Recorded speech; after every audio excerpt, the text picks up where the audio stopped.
Shabbat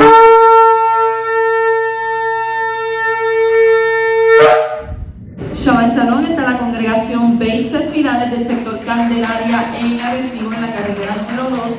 Esta que le habla es la Roa y la doctora Maritza Rivera. Este Shabbat tenemos otra parashá más, la parashá número 12, la parashá Vayehi. Y Vayehi significa y vivió, en alusión a los 17 años que Jacob vivió en Egipto, y como fueron los mejores de su vida, por eso se llama Vayehi y vivió. Y esta parashá se encuentra en el libro de Bereshit, en el capítulo 47, versículo 28, al capítulo 50, versículo 26. Y con esta parashá concluimos el libro de Bereshit para dar comienzo a un nuevo, ¿verdad? Un nuevo libro, que es el libro de Shemot. Hacemos una introducción sobre lo que vamos a estar hablando en esta parashá. Y nos dice que Jacob vive los últimos 17 años de su vida en Egipto, y antes de fallecer, él le pide a Yosef que jure que lo enterrará en la tierra Kadosh, en la tierra de Canaán, la tierra que le juró su padre. Luego bendice a los dos hijos de Yosef, a Manashe y Efraín, elevándolos al nivel de sus propios hijos como progenitores de tribus en la nación de Israel. Y el patriarca desea revelar el final de los días a sus hijos, pero es impedido por Yahweh. Y Jacob bendice a sus hijos, asignando a cada uno su rol como tribu.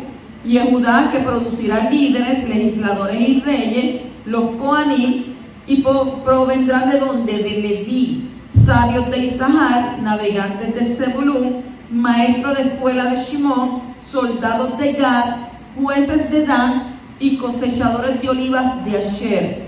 Rubén es advertido por haber confundido el matrimonio de su padre, y Shimón y Leví por la masacre de Shehem y el plan contra Yosef. Neftalí es dotado con la velocidad de un ciervo, y Benjamín con la ferocidad del lobo, y Yosef es bendecido con belleza y fertilidad.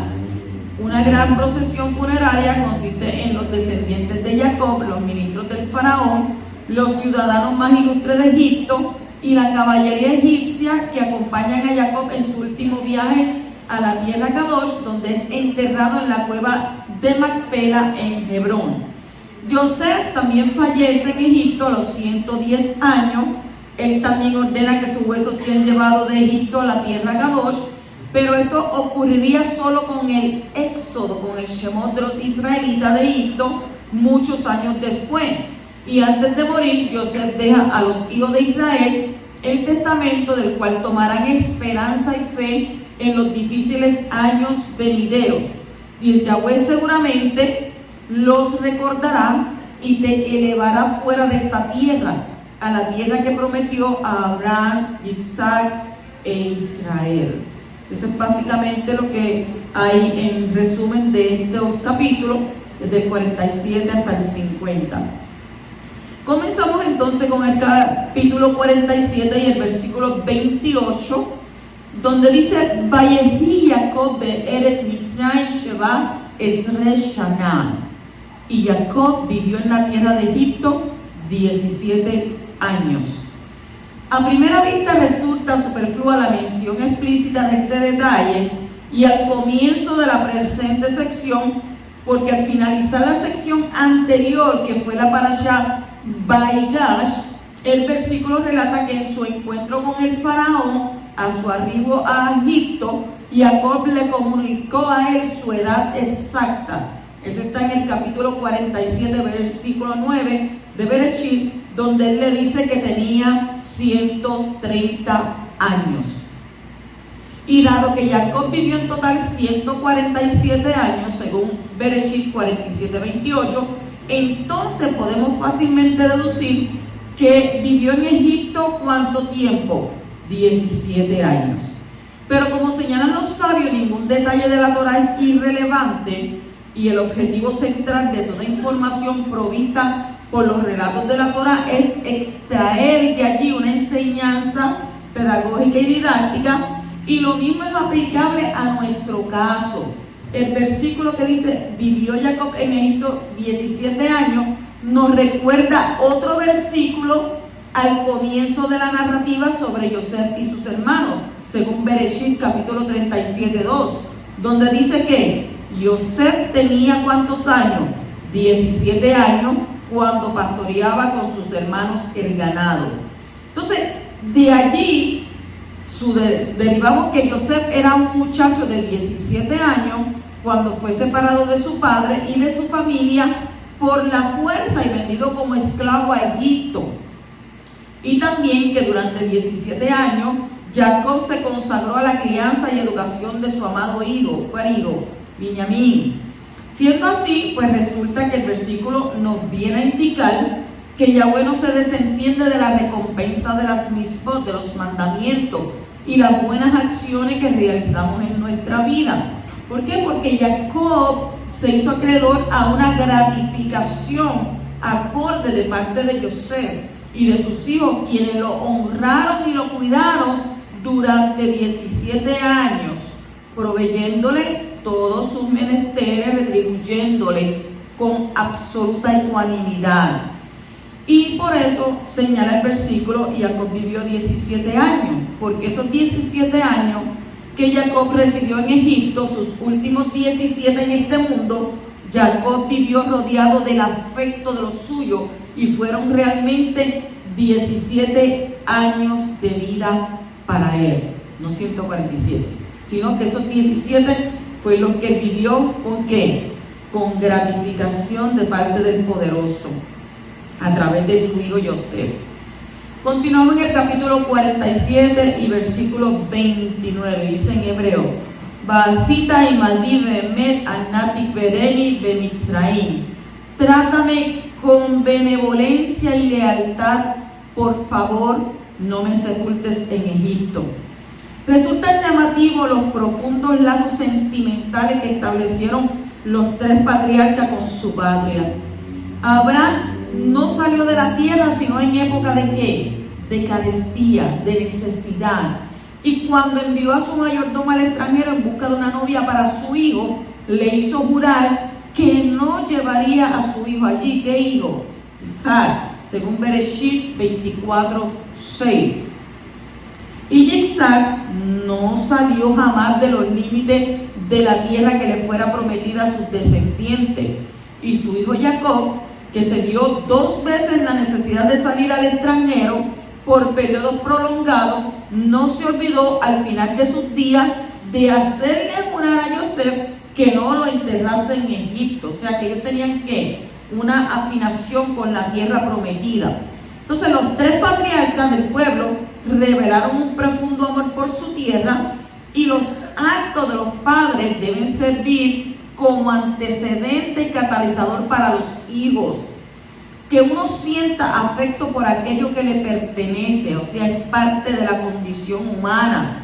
Pero la excelencia de los patriarcas radica en que incluso antes de hacerse acreedores a ella, cuando aún estaba habitada por pueblos extraños, como si fuese propia de ellos, los patriarcas ya sentían en todo su ser que esa era la tierra de su propiedad eterna, y a ella se apegaron en toda su esencia. Es lo mismo cuando nosotros viajamos y tenemos que ir a vivir a otro lugar, por lo menos a Estados Unidos. Usted ve que la persona que va a vivir a Estados Unidos, que es puertorriqueña, ellos añoran su patria. Y muchas personas de que usted la ven con la banderita de Puerto Rico en el retrovisor, usted lo ve escuchando música en español, y usted pues cuando llegan los tiempos, ¿verdad?, donde usted lo ve que cocinan lo típico de Puerto Rico.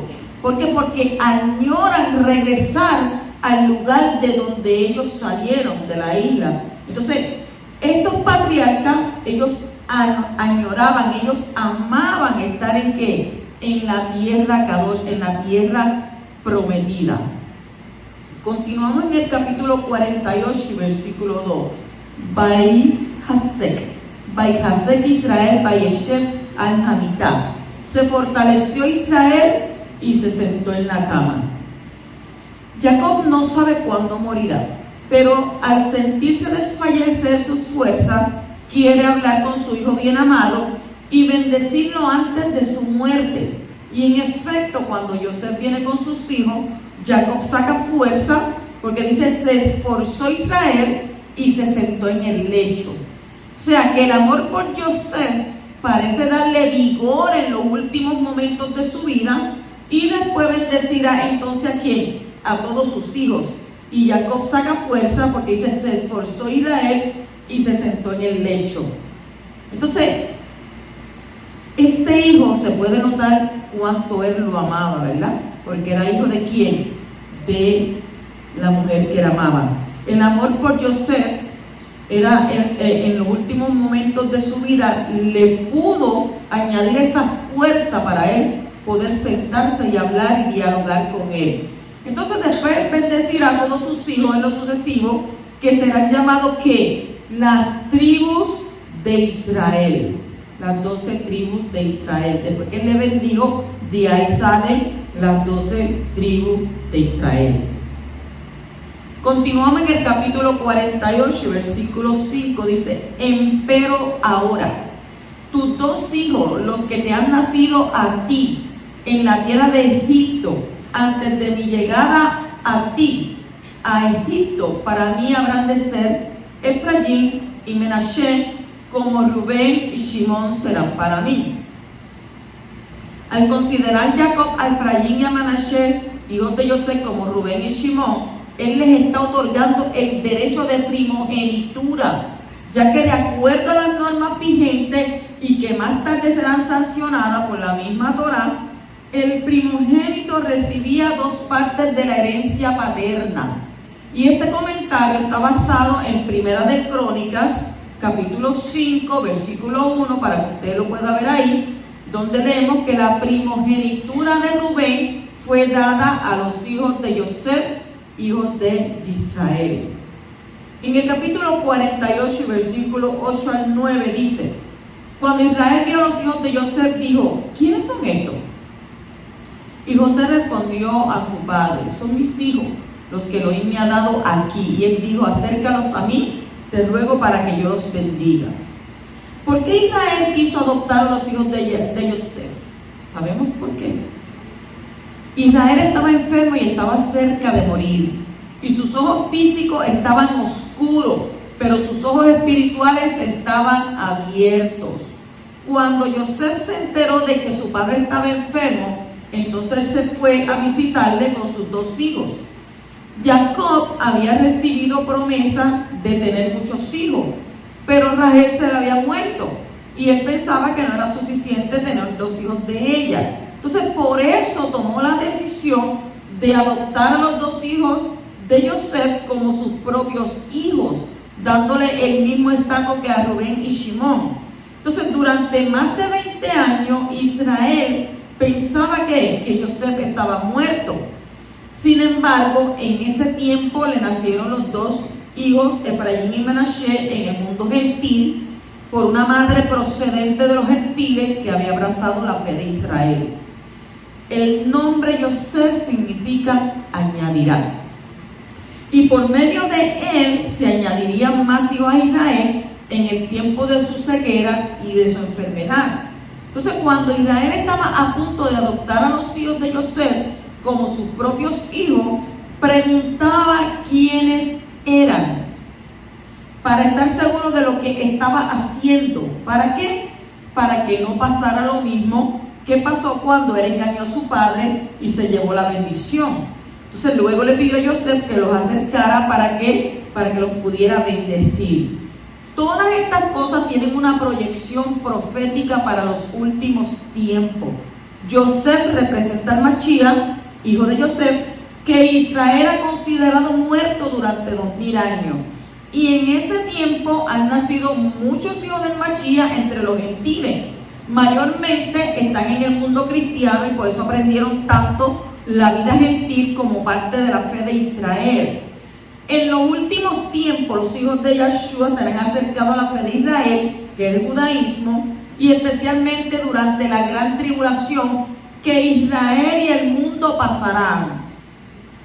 Los ojos de Israel se abrirán proféticamente para que pueda ver estos hijos y adoptarlos como sus propios hijos para el mundo venidero. Entonces la pregunta es, ¿quiénes son estos? Y aparecen en dos lugares más de las Escrituras, en Yeshaya, Isaías 49, 18 al 22, y Revelación capítulo 7, versículo 13 al 14. Por si acaso alguien dice, no, pero ¿dónde lo dice acá en el Brit Hadashah? En el Nuevo Testamento, en el Pacto Renovado. Pues ahí lo tiene, Revelación 7, 13 al 14, y si usted no cree acá en esto, pues entonces lo tiene en Isaías, Yeshaya 49, 18 al 22. ¿Qué habla allí? Allí habla de los hijos nuevos que serán añadidos a Israel en los últimos tiempos, y especialmente en la gran tribulación, cuando Israel estará enfermo y a punto de morir, pero la venida de Ben Yosef como Ben David le va a dar una nueva vida. El interés por las raíces hebreas que hay en el mundo cristiano, y usted sabe que esto está ahora que la gente está teniendo ese despertar, ha sido un despertar, pero ¿por quién? Por el Mashiach Yeshua, que está en el Shammai intercediendo por sus hijos en la tierra, porque la Torah dice que él fue y se sentó a la mano derecha a interceder por nosotros. Entonces es un movimiento que terminará abriendo los corazones de los hijos de Yeshua, no judíos. ¿Para qué? Para que abracen la fe judía en el cristianismo. No significa que tendrán que convertirse y hacerse judíos, sino que adopten un estilo de vida, porque esto es un estilo de vida, una teología que estén afín con Israel, para que ya no sean piedras de tropiezo para los judíos. O sea que en el Mashiach hay lugar para los dos pueblos, sin que el uno tenga que convertirse en el otro. Y el judío no puede dejar sus tradiciones para poder unirse con los hijos de Yeshua, del Mashiach, entre los gentiles. Son los no judíos que tendrán que cambiar sus costumbres para vivir como los yahudí, para poder vivir como ellos y formar un solo pueblo multifacético pero unido. O sea que los que son obedientes a Ben Yosef serán llevados por él hasta las rodillas de Israel, para que éste los pueda besar y abrazar y adoptar como sus propios hijos. Y en tiempo de es tiempo de dejar de obligar a los judíos a denegar de su herencia cultural, espiritual y teológica, para poder unirse a los hijos del Mashiach de entre los gentiles. Solo cuando los hijos de Ben Yosef estén dispuestos a acercarse completamente a Israel y ser besados y abrazados por él, podrán recibir su gran bendición. O sea, que decimos que el poderoso nos dé ojos abiertos para que cada uno pueda entender qué es lo que le toca hacer en este movimiento profético de acercamiento entre los dos, porque no podemos despreciar. Nadie puede creerse mejor que nadie. El pueblo de Israel fue el pueblo escogido por el poderoso. La Escritura nos dice a nosotros que nosotros fuimos ¿qué? Injertados. Según Romanos 11, fuimos injertados en el olivo. Continuamos en el capítulo 48 y versículo 10, donde dice: y los hijos de Israel estaban tan débiles por la vejez que no podía ver. Entonces Yosef se los acercó y los besó y los abrazó. Cuando el poderoso Gabor ve los cautivos de Sión, dicen que Israel será como los que sueña, que no podrán ver bien, según el Salmo 126. Dice: Yosef se los acercó, dice el versículo. El acercamiento al judaísmo en Israel de los hijos de Ben Yosef en los últimos tiempos no está hecho bajo la dirección de los rabinos que niegan a Yeshua, sino bajo la dirección de Yeshua HaMashiach.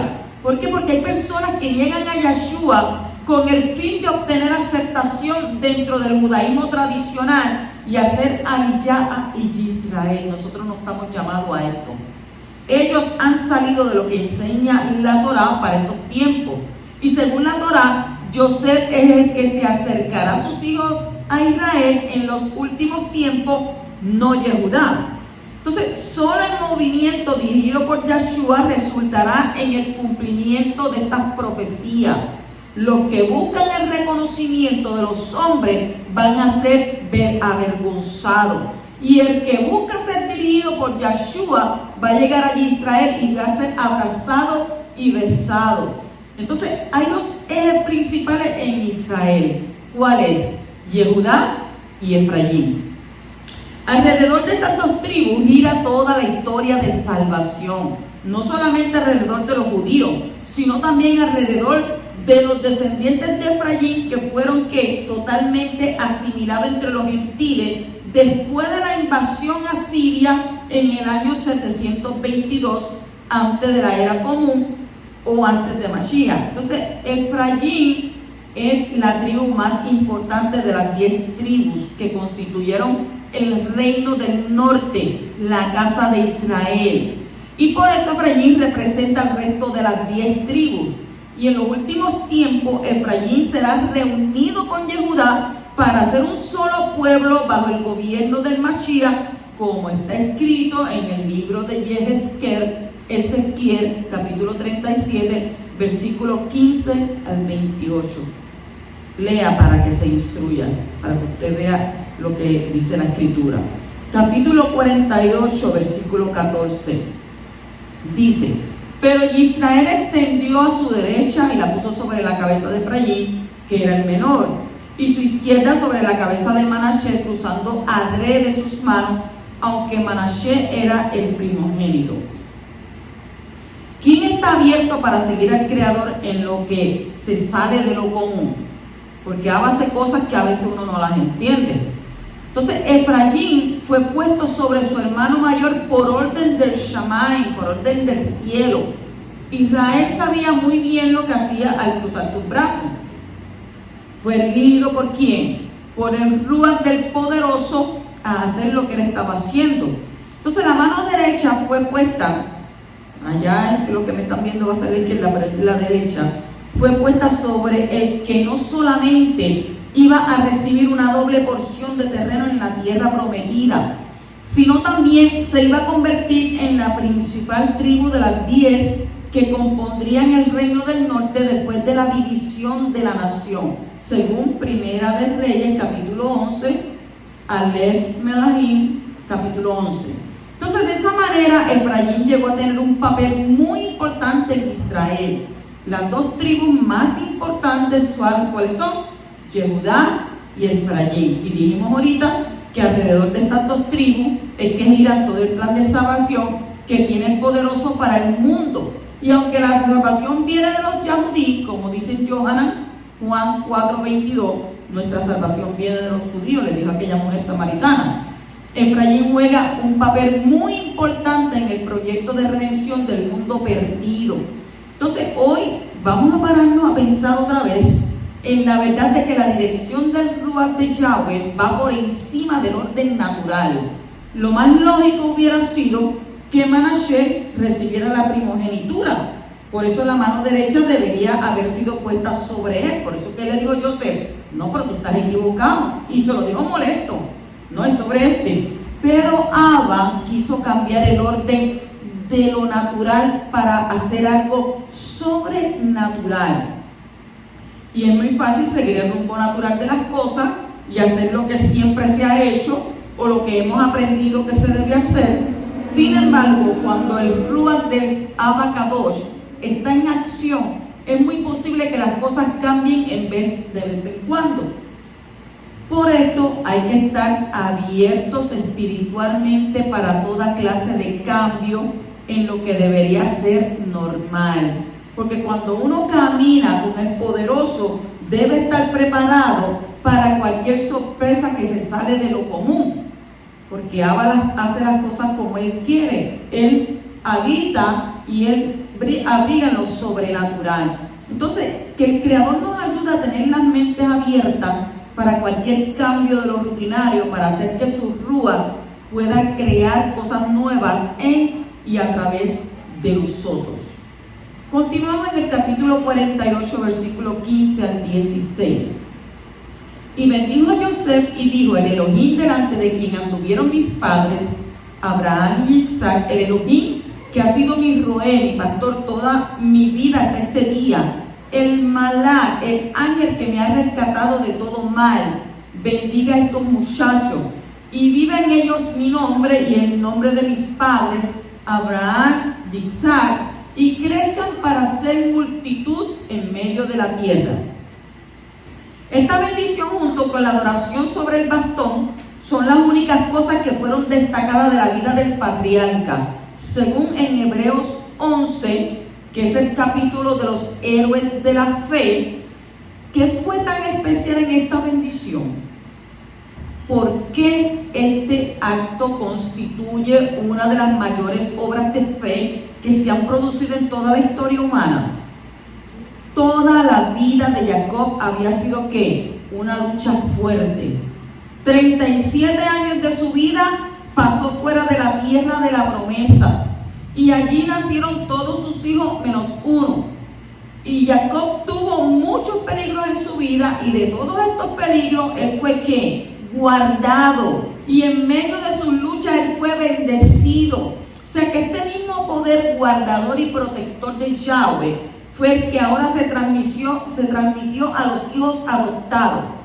Aunque hayan nacido en Egipto por una mujer no israelita, aunque se críen en un ambiente pagano de idolatría y de manía, aunque ellos se han expuesto a las presiones de sus amigos no israelitas, Yahweh los va a guardar para no perder su identidad hebrea y puedan ser llamados por mi nombre Israel. Esta oración se cumplió en Egipto, y las dos tribus, Efraín y Manasés, habían crecido muchísimo y guardado su identidad tribal antes de la gran salida. Sin embargo, hay un poder en esta bendición para el tiempo moderno. A pesar de que las tribus se hayan perdido entre las naciones, hay un malach, un ángel, que los va a rescatar en este tiempo para que vuelvan y se identifiquen de nuevo como israelitas. Capítulo 48, versículo 19 dice: mas su padre no quiso y dijo: lo sé, hijo mío, lo sé, también él vendrá a ser un pueblo y será también acrecentado, pero su hermano menor será más grande que él, y su simiente será plenitud de gentes. ¿Qué significa la plenitud de los gentiles? ¿Ustedes no han hecho esta pregunta? ¿Qué significa la plenitud de los gentiles? Efraín recibió una bendición superior a la de Manasés. Yahshua, el sucesor de Moshe, era descendiente de Efraín. La tribu de Efraín fue puesta como la principal de la nación norteña, que es la casa de Israel, que estaba al norte. Y cuando los profetas hablan de Efraín, están incluidas todas las 10 tribus del norte. Por causa de su pecado de idolatría, la casa de Israel, compuesta por las 10 tribus, fue rechazada por el Kadosh como su pueblo, como está escrito en el libro de Oseas, libro de Oseas, capítulo 1, versículos 6 y 9, que dice: ella concibió otra vez y dio a luz una hija, y el Adón le dijo: ponle por nombre Lo-Ruhama, no compadecimiento, porque ya no me compadeceré de la casa de Israel, pues no los perdonaré jamás. Y el Adón dijo: ponle por nombre Lo-Ammi, no mi pueblo, porque vosotros no sois mi pueblo y yo no soy vuestro Elohim. Y este rechazo no fue para la casa de Yehudá, según Oseas 1:7, la nación del sur, sureña. La casa de Yehudá hoy son ¿qué? Los judíos que nunca fueron rechazados por el Creador como su pueblo. Sin embargo, en el rechazo de Efraín y sus tribus, constituía parte del plan del poderoso para la salvación del mundo. En la profecía que dio Jacob a los hijos de José, se dijo que Efraín sería ¿qué? Plenitud de los gentiles. La expresión hebrea que se tradujo como plenitud de los gentiles o multitud de naciones es Meloha Goyim, y puede ser entendida de varias maneras. La palabra Ha Goyim es plural, definido de ¿qué? De Goy, cuyo significado principal es nación. Y esta palabra se usa tanto para la nación de Israel como las otras naciones. En la forma plural normalmente significa las naciones gentiles en el sentido de los no israelitas. De esta manera, el término en su forma singular, Goy, llegó a significar gentil. Y en el sentido no hebreo, no israelita, no judío. O sea que la manera más simple de entender el texto que estamos analizando es que Efraín se convertiría en mucha gente. Sin embargo, la elección de términos que hay en el hebreo nos da a entender que aquí no se trata solo de que Efraín se convertiría en mucha gente, sino de algo más profundo proféticamente. La palabra meló no significa multitud, montón o cantidad, sino que significa llenura, plenitud. Entonces viene de la raíz malé, que significa llenar. Entonces la expresión que usó nuestro padre Jacob, o que usa nuestro padre Jacob, se traduce literalmente como su descendencia será llenura de las naciones, de gentiles, lo cual puede indicar que se dispersarían entre los pueblos, lo cual no es una bendición. Y por eso Rashi interpreta la expresión de manera que la fama de Yehoshua llenaría las naciones gentiles cuando detuviera el sol y la luna en el valle de Absalón. Josué 10:2. Sin embargo, la expresión Meloja Goyim va mucho más allá de la fama de Yehoshua, puesto que el texto hebreo dice que la simiente de Efraín sería la llenura de las naciones o plenitud de los gentiles. Entonces, esto significa en primer lugar que por el rechazo de nuestro Creador de las 10 tribus, los gentiles serían llenados de estos descendientes de manera que ya no se podrán contar por su gran cantidad, según el libro de Oseas, Osha 1:10. Las 10 tribus con Efraín a la cabeza están hoy en día mezcladas entre todas las naciones de la tierra y son gentiles. Ahora, para que esto sea una bendición, tendrá que haber un plan divino para la restauración de la simiente de estas 10 tribus que ha sido sembrada entre los gentiles. Entonces, cuando hay una siembra, los granos mueren para luego dar fruto abundante. Y ese es el plan de salvación que el Poderoso tiene para los gentiles. O sea que Efraín fue sembrado entre todas las naciones con el fin de producir un fruto para el reino de los cielos, de los Shammai. Por lo tanto, los gentiles que van entrando en el reino representan algo de la vuelta de Efraín a casa. Y para decirlo de otra manera, cuando un gentil nace de nuevo y recibe la salvación, es injertado en Israel. Y de esa manera se cumplen parte de las profecías que hablan de la vuelta de Efraín a su casa para ser llamado pueblo de nuevo. O sea, Oseas 1:10, 2:1 y el versículo 23. Y luego usted va a Romanos, en el Brit Hadashah, capítulo 9, versículo 24 al 26. Shaul utiliza exactamente la misma expresión, Meló Hagoyim, en Romanos 11:25, que nuestro padre Jacob dijo en Génesis, Bereshit 48:19. Compárela. Sin embargo, los profetas hablan de algo más grande todavía, cuando el Mashiach restaure las 12 tribus de Israel, según Isaías 49:6. Por lo tanto, entre todos los gentiles hay descendientes de Efraín que serán restaurados por completo dentro del pacto con la circuncisión y todo lo que se implica para ser unidos con el pueblo yahudí como un solo palo. Ezequiel 37:15 al 28. No debemos mezclar la entrada de los gentiles con la restauración de las 10 tribus del norte. Los gentiles que reciben la salvación no son la restauración de Efraín, ni son Efraín en su restauración total. La restauración de Efraín implicará la total vuelta al pacto de Abraham y el pacto del Sinaí, junto con la renovación del pacto por la sangre de Yeshua, según Jeremías capítulo 31, 31 y 33. Con otras palabras, para que haya una restauración total, los restaurados efraimitas de entre las naciones tendrán que hacerse judíos, en el sentido jurídico de la palabra, aceptando la autoridad de los rabinos y entrar en la obediencia a la halajá judía. Y esto no es para todos los gentiles.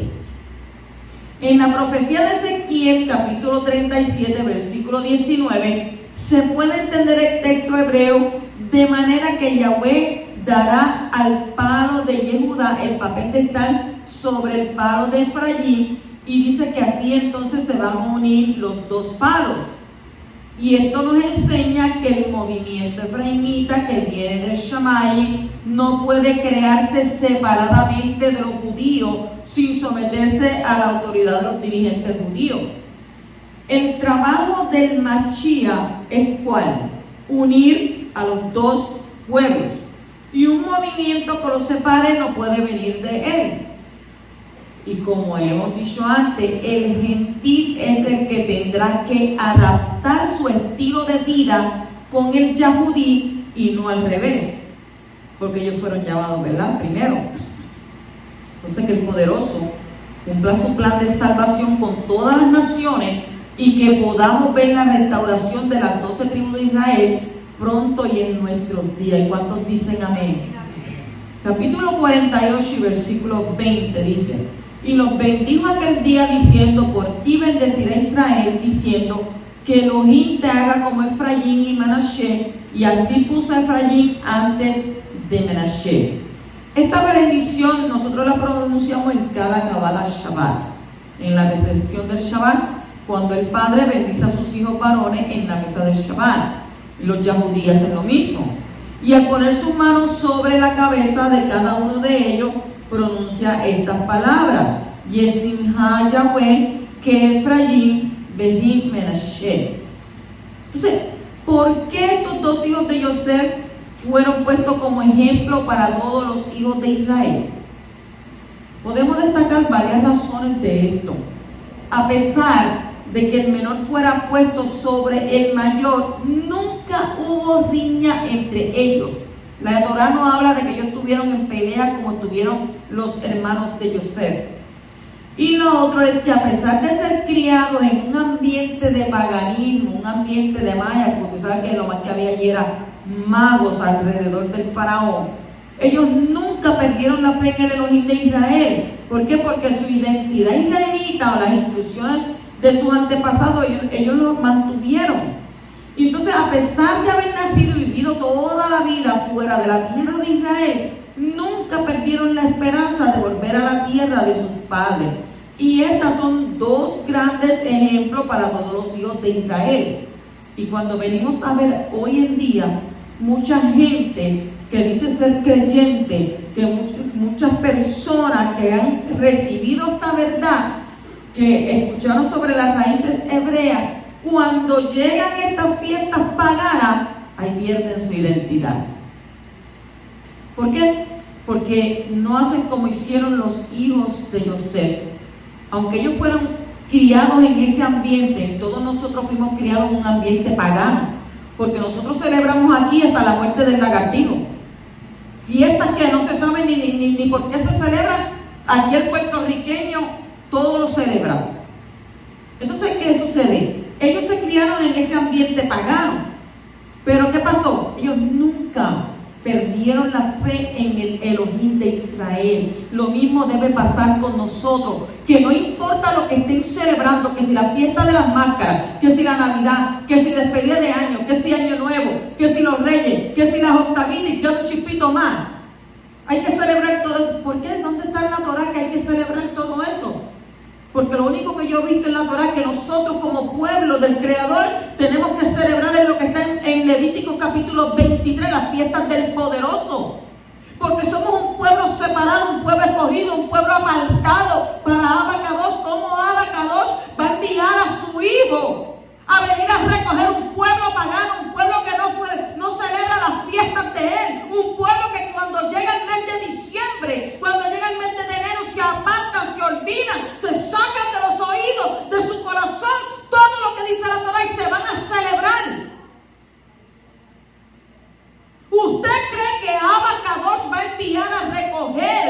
Va a enviar a su hijo. Y su hijo decirle a los cuatro malaquias, los cuatro vientos, vete, recógeme a aquel que aprendió las raíces hebreas, pero hoy en día está celebrando Navidad, hoy en día está celebrando despedida de año, hoy en día quiere celebrar el Día de Reyes, hoy en día quiere celebrar máscara.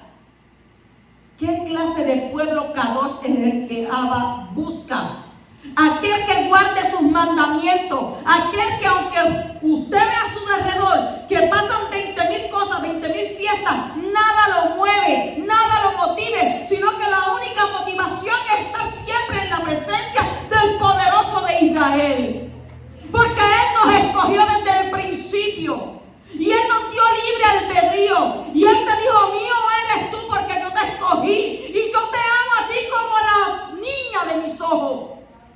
Y si ese amor está en el poderoso de Israel hacia su pueblo, ¿cómo nosotros podemos ser tan adúlteros, tan infieles, que cuando en nuestro derredor en este mundo, que dice que todo esto que usted está viendo, todo esto va a pasar, todo lo que usted mira a su derredor, todo se va a acabar un día, todo se va a terminar? Entonces, ¿qué quiere Abba? ¿Qué quiere Abba? Por eso la Escritura dice que se perderán como la arena de la mar. Y Él busca ¿qué? Un remanente. Porque dice que eso es lo que se va a salvar. Un remanente. O sea, lo mejor, de lo mejor, de lo mejor. Como el café cuando usted lo cuela. Usted cuela y el primero, eso es café puro. Y le siguen echando agua y al final termina ¿qué? Una agua ahí que no tiene ni sabor ni siquiera el olor. Y mucha gente anda así. Empezaron por el espíritu y terminaron por la carne. No, yo amo a Abba, sí, yo le adoro, sí, esto, aquello. Pero si Abba pesara nuestros corazones, si Abba pesara nuestros corazones, ¿qué diría de nosotros? ¿Qué hablaría de nosotros? ¿Por qué? Porque nosotros tenemos que ¿qué? Ser separados de este ambiente de paganismo que estamos viviendo, y más en estos días. Ay, no, porque que mi familiar me dijo que me fuera con él, que no importa, que yo no voy a celebrar despedida de año, pero que por lo menos esté allí al lado. No te hagas copartícipe. Porque si te haces copartícipe, tanto el pecado es para él como para ti también.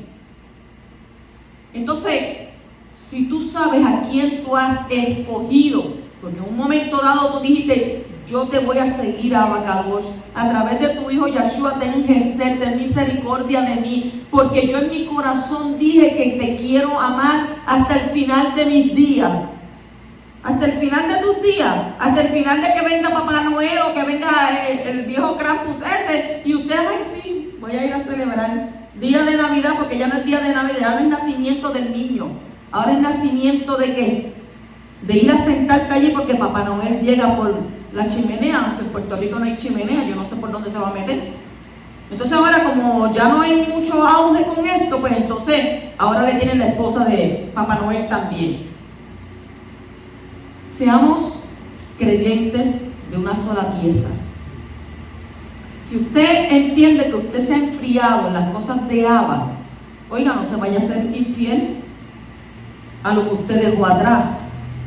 Porque el pasado es pasado. Usted tiene presente y un futuro, nuestra esperanza en que el Mashiach vendrá a levantarnos. ¿Cuántos dicen amén? En el capítulo 49, versículo 2 dice, júntense y escuchen, hijos de Jacob. En estos dos conceptos, júntense y escuchen, se sustenta toda la historia judía, hasta el fin de los días. Desde el punto de vista físico, ustedes, hijos de Jacob, que hacen referencia al pueblo judío, son una minoría débil en medio de los pueblos del mundo. Por lo tanto, dice, júntanse, únanse y conformen un pueblo consolidado, porque esa es la unión donde radican sus principales fuerzas. Y desde el punto de vista espiritual, escuchen, hijos de Jacob, beban con ganas de las fuentes del ruah de nuestro pueblo y jamás estén sedientos más que la tradición ancestral de Israel. Y escuchen, Israel, ¿a quién? A su padre. Capítulo 49, versículo 13 dice: Zebulún a la ribera de los mares habitará. Señala Rashi, basándose en el Midrash, que la tribu de Zebulún se dedicaba al comercio y mantenía a la tribu de Isahar, que se dedicaba al estudio de la Torá. Y a eso se refieren las palabras de Moshe cuando bendijo a las tribus antes de fallecer: alégrate, Zebulún, de tus expediciones, que eran las comerciales, y tú, Isahar, en tus tiendas de estudio, según Devarim, capítulo 33 y versículo 13. Al respecto surge el siguiente interrogante: Isahar era mayor que Zebulún, y en general Jacob bendijo a sus hijos en orden de nacimiento. ¿Por qué entonces en este caso bendijo al menor antes que al mayor? Y el mismo cuestionamiento es válido para Moshe.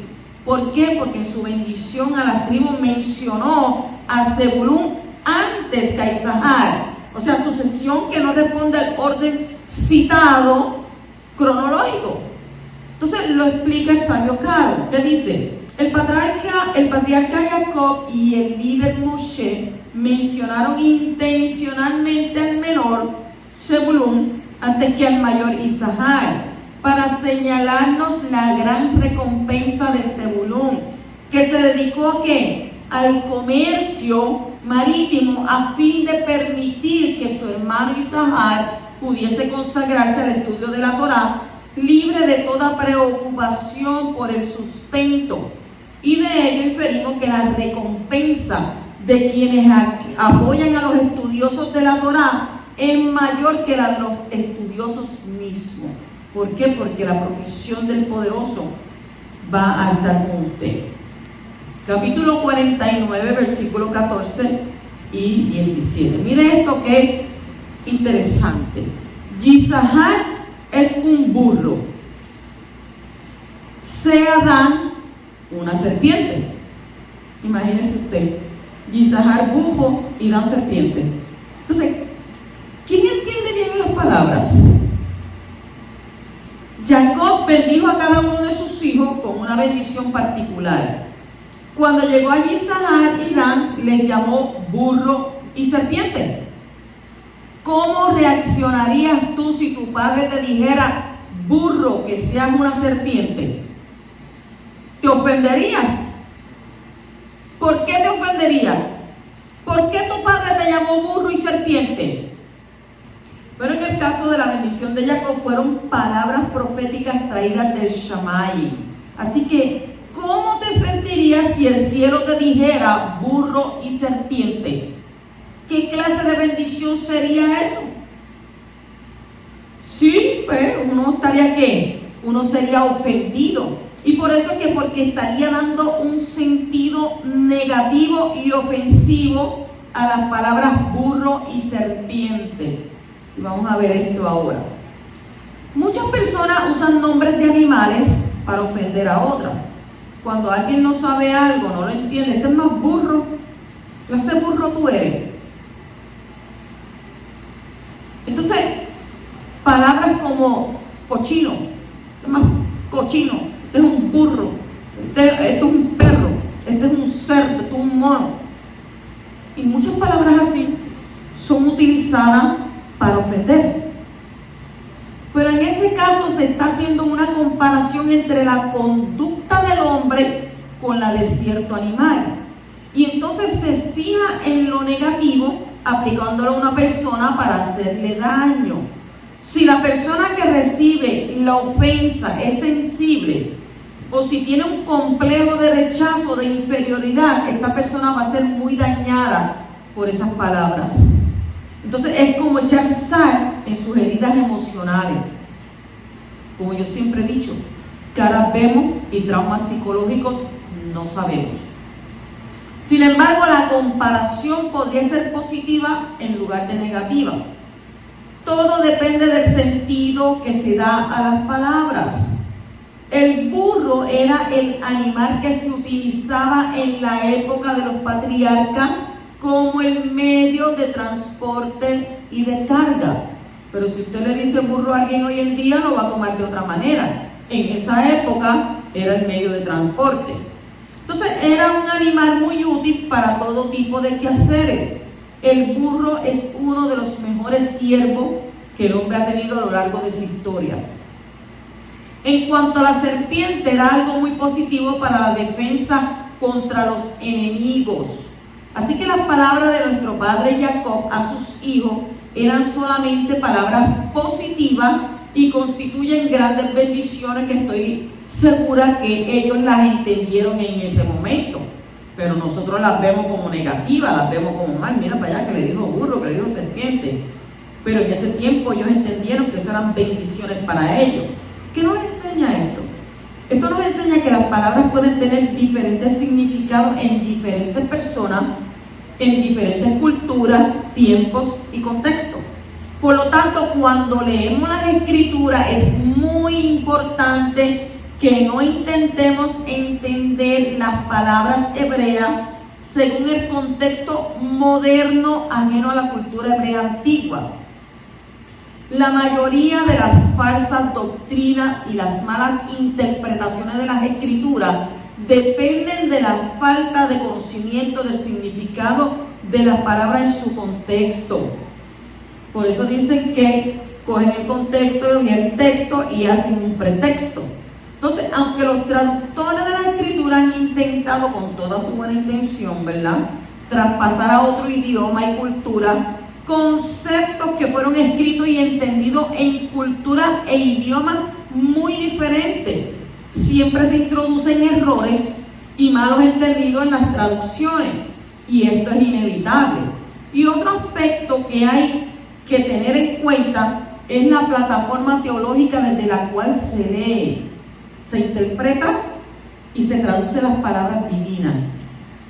Un traductor no judío nunca podrá entender las Escrituras hebreas de manera correcta. ¿Por qué? Porque su mente está formada por conceptos teológicos que contrastan con la idiosincrasia bíblica hebrea. Idiosincrasia. Si le es difícil entender las Escrituras para uno que tiene el hebreo como su lengua materna, ¿cuánto más difícil no será para un extranjero? Porque además aquí hay gente que no entiende ni el inglés, aunque hablan inglés. Dicen Burger King, dicen Autopart, dicen McDonald's. Esas son palabras en inglés, pero a veces no las entienden. Yo sé que dice Burger King, pero ¿qué quiere decir Burger King? O Burger King, el rey de las hamburguesas. Se nos tiene que transliterar. Entonces, por lo tanto, hay que tener mucho cuidado a la hora de sacar doctrina desde las traducciones de las Escrituras. Al leer una traducción, no solamente se lee la traducción de las palabras originales, sino también lo que el traductor piensa que quiere decir, o sea, lo que se escribió en el original, y eso no siempre concuerda con la verdad, simplemente porque el traductor le da otro sentido a los términos que tenían cuando fueron escritos, y no porque no haya querido entenderlos correctamente, sino porque su mente ha sido formada de manera diferente y su entendimiento de los términos es diferente al original. Y lo mismo sucede cuando se leen las Escrituras directamente de su idioma original, hebreo, arameo y posiblemente griego. Hay que tener cuidado de no introducir en las palabras los significados modernos o grecorromanos, porque en tal caso vamos a entenderlas mal y sacar conclusiones muchas veces dañinas para nuestra fe y conducta. ¿Por qué? Porque aquello era en otros tiempos y este es otro. Entonces, que el poderoso nos dé humildad para prestar atención a lo que enseñan los yahudí, que conocen al poderoso y las Escrituras, y ante todo, que nos dé un espíritu de revelación y sabiduría de lo alto a la hora de escudriñar las Escrituras, para que las podamos entender correctamente para nuestra correcta formación. La misma Torah dice, si usted necesita sabiduría, pídala, que el poderoso se la va a dar a usted. Continuamos el capítulo 49, versículo 20, dice: de Asher aceite nutritivo es su lejem, su pan, provee manjares de rey. La gran virtud de Asher consiste en que para sí mismo disminuye y para los demás incrementa. Y a eso se refiere Jacob en su bendición de Asher. Su pan es rico, su lejen es rico. Asher se conforma y se alegra con lo que tiene, y su exiguo pan, lejen, es tan sabroso a su paladar como aceite a los huesos. Pero cuando debe dar a otros de lo suyo, dice que provee manjares de rey, de lo mejor que tiene a su disposición. O sea, no es tacaño. Si tiene que dar, da. Y da de lo que tiene, no de lo que le sobra. Que esa es la misma que nosotros tenemos que dar, de lo que tenemos, no de lo que nos sobra. Que no podemos ser, ¿qué? Tacaños, no podemos ser duros, no podemos ser todo para mí, aquel. Y si aquel te pide una moneda, dice la Escritura que a veces el poderoso envía ángeles. Y viene y envía un maná, todo ahí, todo, ¿verdad? Por diosero. Mira, dame algo para comer, tengo hambre. ¿Qué? Voy a estar manteniendo yo vago, ven a trabajar. Y no sabe que el poderoso envío, ¿verdad? Entonces, tu provisión viene ¿a qué? A disminuir. Porque dice que es mejor dar que recibir. Capítulo 49, versículo 26 dice: las bendiciones de tu padre han sobrepasado las bendiciones de mis antepasados hasta el límite de los collados eternos, sean ellas sobre la casa de Yosef, sobre la cabeza del consagrado de entre tus hermanos. ¿Por qué Yosef recibió la mayor bendición? Yosef recibió la bendición más grande con 61 palabras en el texto hebreo. La bendición de Yehudá contiene 55 palabras. Entonces, también en la bendición que dio Moshe a las 12 tribus de Yosef, es la mayor según Devarim, Deuteronomio capítulo 33. Entonces, ¿por qué Yosef recibió la mayor bendición de todos sus hermanos? Entonces, vamos a destacar dos razones. Primero, porque fue el más que sufrió de todos. Yosef sufrió más que todos ellos. Segundo, porque se había consagrado más que sus hermanos. La palabra hebrea que ha sido traducida como consagrado es nazir, cuya raíz nazar significa distanciar, abstener. Y es la misma palabra que se usa para el nazareato según Números capítulo 6, porque el que sufre por la justicia y el que se aparta del pecado, de la impureza y lo mundano, recibirá siempre la mayor bendición en esta vida y en la resurrección. Que el poderoso nos dé fuerza para estar gozosos en los sufrimientos por causa de la justicia y la verdad, sabiendo que producen ¿qué? Un buen resultado con mucha bendición. ¿Cuántos dicen amén? Capítulo 49, versículo 33. Cuando acabó Jacob de dar, miren lo que le digo, mandamientos a sus hijos, encogió sus pies en la cama, expiró y se reunió con su padre. ¿Qué es un mandamiento? Pues esos son los 10 mandamientos, que dio esto, aquello. La Torá dice que Jacob terminó de mandar a sus hijos y luego recogió sus piernas en la cama y murió, expiró, entregó su espíritu.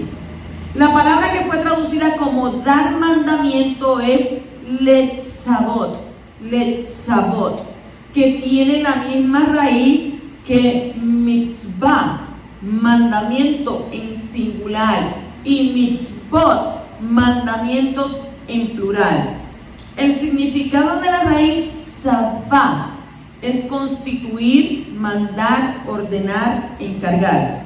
Y esto nos enseña que cuando Jacob pronunció todas esas maravillosas bendiciones sobre sus hijos, lo hizo con autoridad, lo hizo con el poder del Ruach de Yahweh. Las palabras que salieron de su boca tenían y siguen teniendo poder para marcar el destino de cada una de las 12 tribus. También nos enseña que no hay que entender los mandamientos del Creador como órdenes obligantes, imposibles de cumplir. Cuando el Creador da el mandamiento, también envía su espíritu, su Ruach, para que el hombre pueda recibir fuerza para vivirlo correctamente. Dentro de cada uno de los 613 mandamientos está el poder del soplo divino para asistir al hombre que está dispuesto a obedecerlo. Y usted dice, pero yo conozco más que 10, pero de esos 10 salen 613. Estudien, instruyense. Entonces, también hay que ver los mandamientos como encargos. El que recibe un mandamiento tiene un encargo importante. Cuanto más mandamiento uno tenga, más importante es el encargo. De esa manera, el hombre podrá sentirse realizado al tener una tarea en la vida. El hombre tiene que estar siempre pendiente de cumplir esos mandamientos. Entonces, el que sabe relacionarse con los mandamientos de manera correcta no entrará en la esclavitud del legalismo, sino que va a poder vivir en la libertad de la obediencia, pero lo va a hacer ¿qué? Lo va a hacer por amor y lo va a hacer con gozo. Y para este fin nos fue enviado el Mashiach. Así que el poderoso, ¿verdad?, nos revele bien la diferencia entre encargo y legalismo. Continuamos en el capítulo 50 y versículo 21. Dice, ahora pues, no temáis, yo proveeré para vosotros y para vuestros hijos. Y los consoló y les habló cariñosamente. ¿Para qué vengarse si no es necesario? Ellos pensaron que ahora se murió nuestro padre Jacob y ahora Joseph va a tener toda la libertad de vengarse de nosotros por lo que nosotros le hicimos. Mire que hoy en día la gente, mucha gente, vive guardando rencor con las cosas pasadas que le hicieron. Y nosotros no podemos ser personas rencorosas, porque usted sabe que el rencor es un demonio. Y ese demonio no puede habitar en usted. Usted no le puede abrir puerta. Entonces, ¿para qué vengarse si no es necesario? Después de la muerte de Jacob, Joseph tenía todo el poder para vengarse de los hermanos por lo que ellos le habían hecho a él. Entonces los hermanos, ¿qué pasaba con ellos? Ellos temían que eso iba a suceder. Pero Joseph tenía un carácter perdonador y tenía una mente profética con una visión de águila. Por eso entendió que Abba era suficientemente grande como para utilizar todas las cosas para bien, incluso las cosas malas. Y al poner la mirada en el Creador era fácil para Joseph perdonar y olvidar lo que le habían hecho sus hermanos. Y les habló cariñosamente y de manera práctica les mostró su amor, proveyendo económicamente para ellos y sus hijos. O sea que Joseph pagó lo malo que le habían hecho sus hermanos con un bien. Y esa actitud es el del Mashiach y el poderoso, que desea ver ese carácter en todos sus hijos, y por eso luego les entregó la Torah escrita. Así que el poderoso nos ayude a nunca vengarnos de lo malo que otros nos hayan hecho, sino pagar el mal con el bien, como lo hizo Joseph y como también lo hizo el Mashiach ben Yosef. Porque dice la palabra que si tu enemigo tiene hambre, dale de comer. Si tiene sed, dale de beber. Si te pide la capa, no se la des, sino regálasela. Y si te dice camina conmigo una milla, ve con él 2. ¿Por qué? Porque toda justicia viene de aquel soberano juez que está sentado en el trono, el cual se llama Abba Kadosh. Shabbat Shalom, Hazak Hazak Benik Hazek. Sé fuerte y seremos fortalecidos. Amén.